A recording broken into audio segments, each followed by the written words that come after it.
എല്ലാം പോലീസിനോട് തുറന്നു പറഞ്ഞാൽ യു ആർ ഫ്രീ. പിന്നെന്താ പ്രോബ്ലം? ഞാൻ ഫ്രീ ആവും. പക്ഷെ ആ പെണ്ണിന്റെ കാര്യമോ? ഒരു തുമ്പും കിട്ടാത്ത കേസില് ലത ഇത്രയും തെളിവുമായിട്ട് പോലീസിനെ സമീപിച്ചാൽ അവരവളെ വെറുതെ വിടുവോ? എത്രയൊക്കെയായാലും നമ്മുടെ പോലീസല്ലേ, നല്ല മക്കളാണ്. വാദി പ്രതിയാകാൻ എത്ര നേരം വേണം വക്കീലേ? തന്റെ സുഹൃത്തല്ലേ പീറ്റർ? എല്ലാവരും പീറ്റർ ആണോന്നില്ലല്ലോ, അവന്റെ മുകളിലും ഇല്ലേ ഓഫീസേഴ്സ്? അതും ശരിയാ. ഒരു കാരണവുമില്ലാതെ തന്നെ പോലീസ് പത്രങ്ങളും ചേർന്ന് വേണ്ടാത്തതൊക്കെ കുത്തിപ്പോക്കും. അപ്പൊ അല്പം പുകയോടെ ഉണ്ടെ പിന്നെ ചോദിക്കാനുണ്ടോ? അതോടെ രോഗിയെ അവളുടെ അച്ഛനെയും കുടുംബത്തെയും നിശ്ചയിച്ചുറപ്പിച്ച കല്യാണത്തെയും ഒക്കെ അത് ബാധിക്കും. അതുകൊണ്ടാണ് ലത പോലീസിനോട് തുറന്നു പറയാമെന്ന് പറഞ്ഞപ്പോ ഞാനൊന്ന് മടിച്ചത്.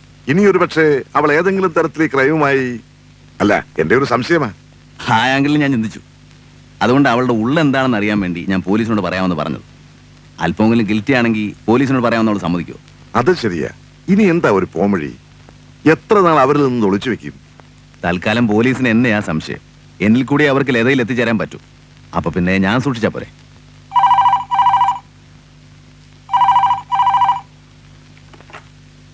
ഹലോ, ആ ഉണ്ട്.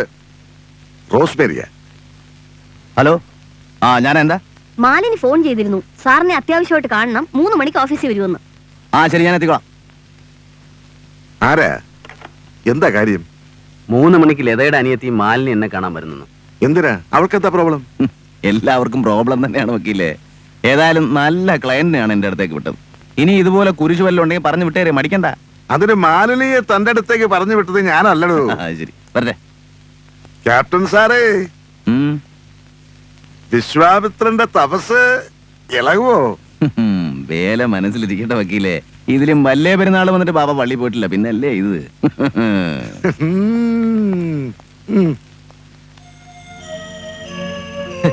ഇപ്പൊ വരും. എന്നെ കൊണ്ടാവുന്ന എന്തെങ്കിലും ആണെങ്കിൽ. ക്യാപ്റ്റൻ വന്നല്ലോ. മാലിനി പോവാതെ ഞാൻ പിടിച്ചു നിർത്തുകയായിരുന്നു. എന്താ മല്ലേ? വരൂ. നീ എങ്ങോട്ടാ? അല്ല, ഡിസ്കഷൻ വേണ്ട, എന്തെങ്കിലും ആവശ്യമുണ്ട് ഞാൻ വിളിക്കാം. വാ.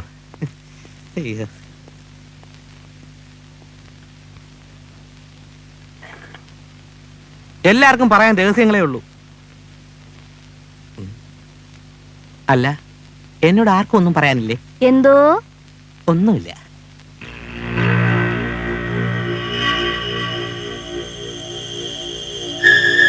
ആരാ അത്?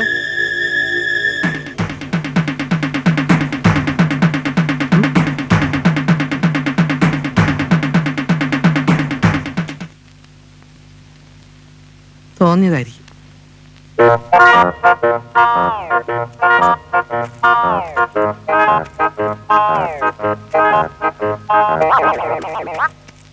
സുരേഷ് ഇന്നലെ വീട്ടിൽ പ്രശ്നം ഉണ്ടാക്കാൻ എന്താ കാരണം? നിങ്ങളുമായിട്ട് ബാറിൽ വെച്ചുണ്ടായ സംഭവത്തെ പറ്റി ഞാൻ ചുമ്മാ ഒന്ന് സൂചിപ്പിച്ചു. അത് കേൾക്കേണ്ട താമസം.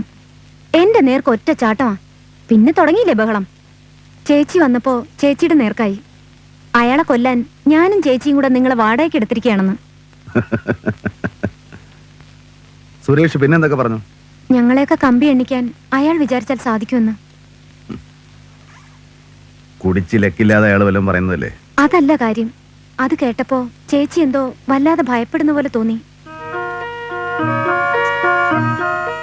ഒന്നുമില്ലെന്ന് പറഞ്ഞൊഴിഞ്ഞാൽ ഞാൻ സമ്മതിക്കൂല.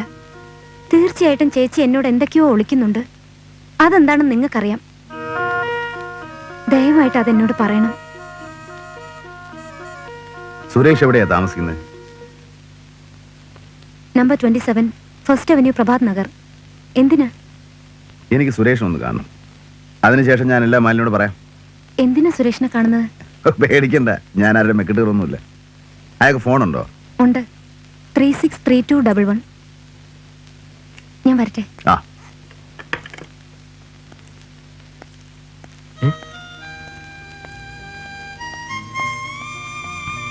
ഇത് ഞാൻ വിചാരിച്ചതുപോലെ തന്നെ. എന്തോന്നു? അഗാധ പ്രേമം. വീട്ടിലെ ഡ്രൈവറുടെ പേരെന്താ? രാജു. പക്ഷെ അയാളിപ്പോ ജോലിയിലില്ല. ഇല്ലേ? എവിടെ പോയി? 2 ദിവസം മുമ്പ് പിരിഞ്ഞുപോയി. എന്താ ചോദിച്ചത്? അയാൾ എവിടെ താമസം? അറിഞ്ഞൂടാ. എന്താ കാര്യം? ആരാ അയാൾ അവിടെ ആക്കിയത്? സുരേഷാ റെക്കമെൻഡ് ചെയ്തത്. അച്ഛൻ ജോലിക്ക് വെച്ചു. സുരേഷ് റെക്കമെൻഡ് ചെയ്ത്? പിരിഞ്ഞുവരെന്താ കാരണം? പ്രത്യേകിച്ചൊന്നും പറഞ്ഞില്ല. അയാളുടെ ചുറ്റുപാടുകളെ കുറിച്ച് മാലിക്കൊന്നും പറഞ്ഞൂടെ? ഇല്ല. ആ, അയാളുടെ അനിയത്തിയോ മറ്റോ ഇവിടെ ഒരു ഡിപ്പാർട്ട്മെന്റ് സ്റ്റോറിൽ ജോലി ചെയ്യുന്നതായി പറഞ്ഞ ഓർമ്മയുണ്ട്. ഏത് സ്റ്റോറിൽ? ഞാൻ വീട്ടിൽ പോയി ആരോടെങ്കിലും ചോദിച്ചിട്ട് വിളിച്ചു പറയാം. വരട്ടെ. ഓക്കെ. എന്തു പറ്റിടാ? താൻ എങ്ങനെയാണ് ഇഷ്ട രണ്ടിനെയും കൂടി ഒറ്റയ്ക്ക് കൈകാര്യം ചെയ്യുന്നത്? രണ്ടിനെയും കൂടെ നിനക്കാരോ വട്ടുണ്ടോ? വട്ടോ? അത് ആർക്കാണെന്ന് ഉടനെ തന്നെ മനസ്സിലാവും. ഞാൻ അന്ന് പറഞ്ഞില്ലേ, ഞാൻ എന്തെങ്കിലും സ്വപ്നം കണ്ടാൽ. എന്റെ പൊന്നുമോനെ ആവശ്യമില്ലാത്ത സ്വപ്നം കാണല്ലേ. എനിക്ക് അതിനുള്ള ആരോഗ്യമില്ല. Rosemary darling, Yes, sir. ഇവൻ ആവശ്യമില്ലാത്ത സ്വപ്നം കാണുന്നുണ്ടോ എന്ന് നോക്കിക്കോളൂ. ഏറ്റു. Okay sir. റോസ്മേരി, എന്തോ? ഒന്നുമില്ല. അയ്യോ,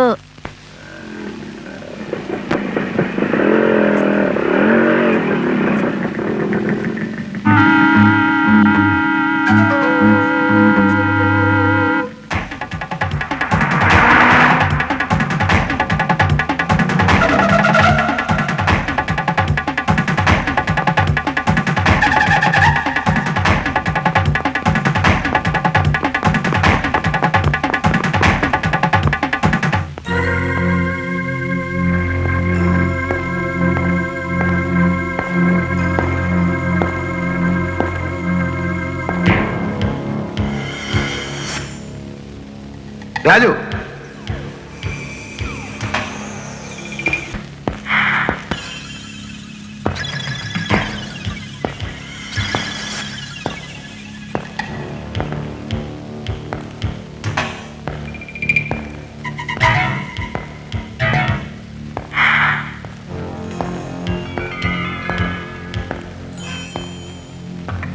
രാജു,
നീ എന്തിനാ എന്നെ കണ്ട ഓടിയത്? എന്നെ തല്ലരുത്, പറയാം. നീ പറ. പേടിച്ചിട്ടാ ഓടിയത്. എന്തിനാ പേടിച്ചത്? സാറ് പോലീസല്ലേ? പോലീസിനെ നീ എന്തിനാ പേടിക്കുന്നത്? അത് അത് പറടാ, എന്തിനാ പേടിക്കണമെന്ന്? ഞാൻ കൊല്ലപ്പെട്ട രാജിയുടെ മാമയായിരുന്നു. അതിന് പോലീസിനെ എന്തിനാ നീ പേടിക്കുന്നത്? നീയാണോ രാജിയെ കൊന്നത്? അല്ല സാർ. പിന്നെ ആരാണെന്ന് എനിക്കറിയില്ല. നീ എന്തിനാ ജോലി വിട്ടു പോയത്? രാജി വഴിയാ ഞാൻ സുരേഷ് സാറിനെ പരിചയപ്പെട്ട് അദ്ദേഹമാണ് എനിക്ക് ആ വീട്ടിൽ ജോലി വാങ്ങി തന്നത്. രാജി മരിച്ചു എന്നറിഞ്ഞതോടുകൂടി പോലീസ് എന്നെ അന്വേഷിച്ചു വരുമെന്ന് കരുതി സുരേഷ് സാർ എന്നോട് പൊയ്ക്കൊള്ളാൻ പറഞ്ഞു. നീ എന്തിനാണ് ഞാനും ലതയും തമ്മിൽ സംസാരിക്കുമ്പോൾ ഒളിഞ്ഞെന്ന് കേട്ടത്? സാറ് രാജിയെ കുറിച്ച് പറഞ്ഞു കേട്ടപ്പോൾ ഞാൻ എന്താണെന്ന് അറിയാൻ വേണ്ടി. നീ അല്ലേടാ അന്ന് രാത്രി എന്നെ ആക്രമിച്ചത്? ഞാനോ? എനിക്കൊന്നും അറിഞ്ഞൂടാ സാർ. നിനക്കൊന്നും അറിഞ്ഞൂടല്ലേ? ഇല്ല. ഒന്ന് റോ-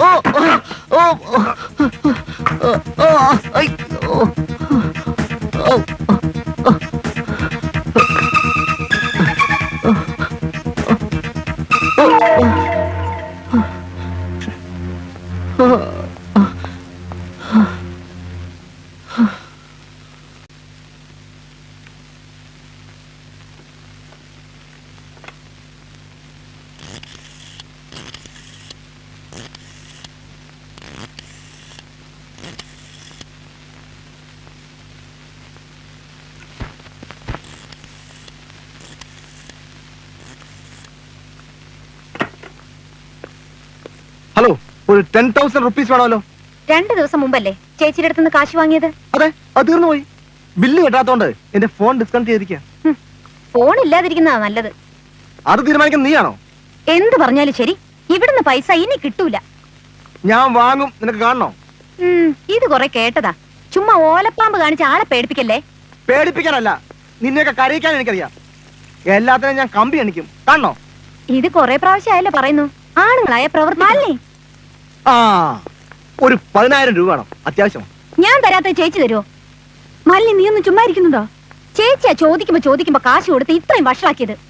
താൻ എന്ത് വേണമെങ്കിലും ചെയ്തോ, ഞാൻ ഈ വീട്ടിലുള്ളിടത്തോളം ഒറ്റ പൈസ തരൂല, തീർച്ച. എന്നാ നീ കണ്ടോ, കരഞ്ഞ് കരഞ്ഞ് നീ എന്റെ കാല് പിടിച്ചില്ലെങ്കിൽ എന്റെ പേര് ഞാൻ മാറ്റും. അതാ നല്ലത്. മല്ലി, ആ, നല്ലൊരു അഡ്വക്കേറ്റിനെ കണ്ടുവച്ചു. ആ, എന്തായി ചികിത്സ? ചികിത്സിച്ച് തീർന്നോ? കുളിപ്പിച്ച് ഇല്ലാതാക്കുവോ?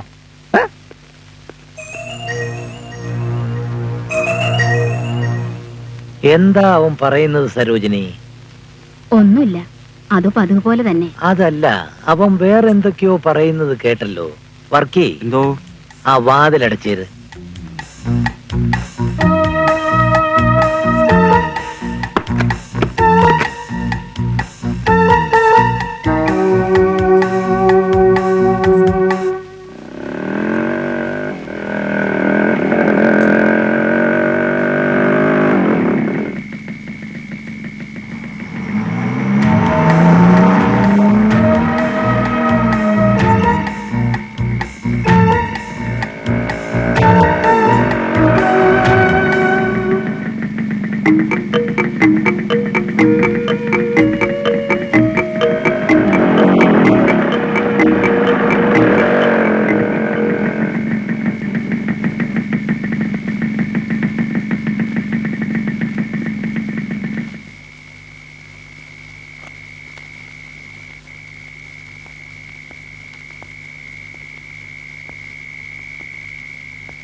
Suresh, Suresh,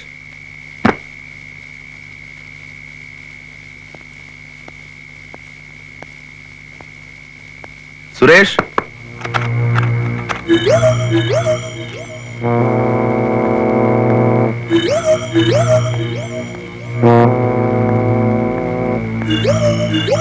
Suresh, Suresh.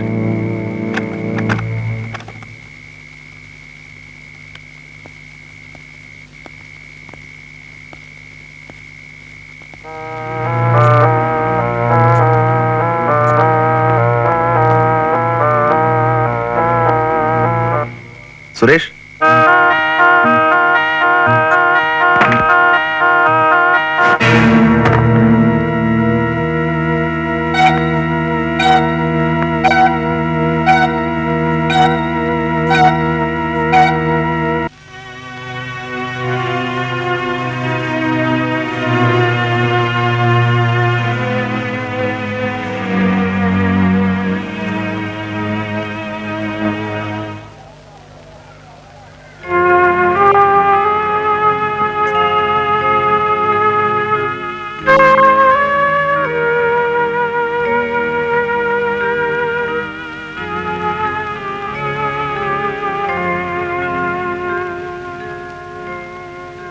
Excuse me, Yes? ഇവർക്ക് വീട്ടിലേക്ക് പോകാമല്ലോ.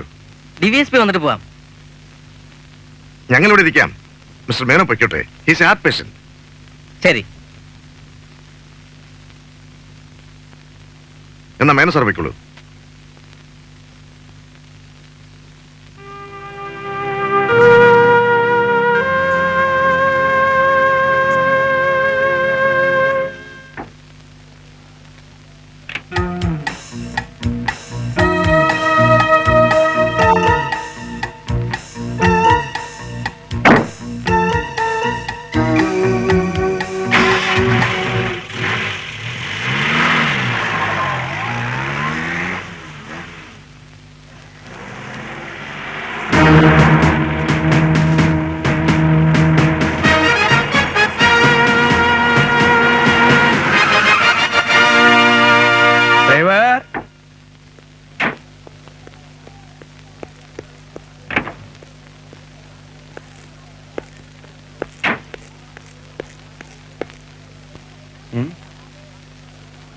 ആ എടുത്തോ. C I Peter body? ബോഡി പോസ്റ്റ്മോർട്ടത്തിന് കൊണ്ടുപോയിരിക്കാം. സാറും കൂടെ പോയിട്ടുണ്ട്. ഓ, ശവത്തിന് കാവൽ വെക്കാൻ അവനെ കൊള്ളുള്ളൂ. പാവതികളിരിക്കൂ. താനുണ്ടായിരുന്ന ഇവിടെ? ആ, ഇവിടെ എന്താ സംഭവിച്ചത്? ഒരു കൊലപാതകം നടന്നു, അത്രേ ഉള്ളൂ. ആ, ആരാ മരിച്ചത്? സുരേഷ് ഇവരുടെ ഒരു കസിനാ. നിങ്ങളോട് ചോദിച്ചില്ല. നിങ്ങളുടെ പേരെന്താ സിസ്റ്റേഴ്സ്? പേരില്ലേ? അതൊക്കെ അവർ സി ഐയോട് പറഞ്ഞു കഴിഞ്ഞു. നോ നോ, എന്നോടാ പറയേണ്ടത്. I am senior officer. പേര് പറഞ്ഞേ. എന്റെ പേര് ലത, ഇവളെന്റെ അനിയത്തി മാലിനി. കൊല്ലപ്പെട്ടയാൾ ഏത് വഴിക്കാ നിങ്ങളുടെ കസിൻ? അച്ഛന്റെ ജ്യേഷ്ഠന്റെ മകൻ. ഈ സുരേഷിന് ആരൊക്കെയുണ്ട്? ആരുമില്ല, ഒറ്റ മകനാ. അച്ഛനും അമ്മയും നേരത്തെ മരിച്ചു. നിങ്ങൾക്ക് ആരൊക്കെയുണ്ട്? അച്ഛൻ മാത്രമേ ഉള്ളൂ.